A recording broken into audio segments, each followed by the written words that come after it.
Scientific base of social work. പല ആളുകൾക്കുമുള്ളൊരു സംശയമാണ് social വർക്കിന് എന്ത് ശാസ്ത്രീയമായ അടിത്തറയാണുള്ളതെന്ന്. മിക്കപ്പോഴും സോഷ്യൽ വർക്ക് പഠിക്കുന്ന കുട്ടികൾ തന്നെ ചിന്തിക്കുന്നതാണ് ഇതൊക്കെ. അങ്ങനെ ചിന്തിക്കാനുള്ള കാരണം നമ്മൾക്ക് അതിനെക്കുറിച്ച് ഗ്രാഹ്യമായ അറിവില്ല എന്നുള്ളതാണ്. നമ്മൾ സോഷ്യൽ വർക്ക് പഠിക്കുമ്പോൾ ആദ്യ സെമസ്റ്റർ തന്നെ പഠിക്കുന്ന കാര്യമാണ് സോഷ്യൽ വർക്ക് മെത്തേഡ്സ്.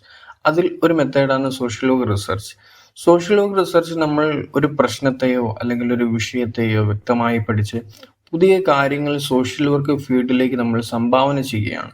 അത് തികച്ചും ശാസ്ത്രീയമായ രീതിയിലാണ് നമ്മൾ ചെയ്യുന്നത്.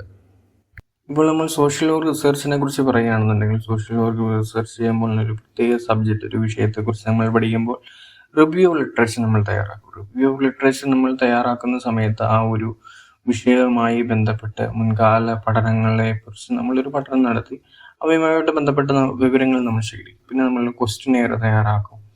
പിന്നെ അത് കഴിഞ്ഞ് ആ ക്വസ്റ്റ്യനെയറിനെ അടിസ്ഥാനമാക്കി നമ്മൾ ഡാറ്റ കളക്ഷൻ നടത്തും. പിന്നെ ആ ഡാറ്റ കളക്ഷനെ ബന്ധപ്പെടുത്തി നമ്മൾ നമ്മൾ ശേഖരിച്ച വിവരങ്ങളെ നമ്മൾ ഒരു വിശകലനം നടത്തും.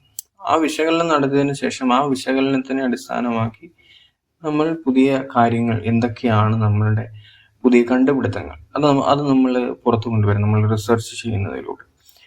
ഇങ്ങനെ ചെയ്യുന്നതിലൂടെ എന്താണ്, നമ്മൾ പുതിയ കാര്യങ്ങൾ നമ്മൾ സോഷ്യൽ വർക്ക് ഫീൽഡിലേക്ക് നമ്മൾ കോൺട്രിബ്യൂട്ട് ചെയ്യുകയാണ് ചെയ്യുന്നത്.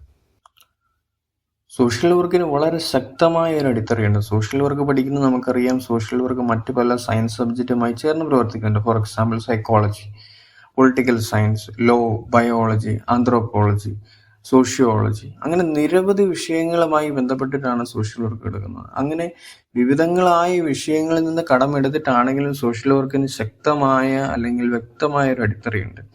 നമ്മൾ ഏതൊരു സയൻസ് സബ്ജക്റ്റ് എടുത്ത് നോക്കിയാലും നമ്മൾ കാണുന്ന ഒന്നാണ് നമ്മുടെ അനുമാനങ്ങളെ പരീക്ഷിച്ച് നോക്കുക എന്നത്. അങ്ങനെ പരീക്ഷിച്ച് നോക്കുക മാത്രമല്ല, അതുപോലെ പരീക്ഷിച്ച കാര്യങ്ങൾ നമ്മൾ എങ്ങനെ പ്രായോഗികമാക്കാം എന്നത് നമ്മൾ ചെയ്യുന്നുണ്ട്. അങ്ങനെ ഈ സുപ്രധാനമായ കാര്യങ്ങൾ സോഷ്യൽ വർക്കിനും തെളിയിക്കാൻ സാധിക്കും എന്നതിനാൽ നമുക്ക് പറയാൻ സാധിക്കും സോഷ്യൽ വർക്കിന് വളരെ ശാസ്ത്രീയമായ അടിത്തറയുണ്ടെന്ന്.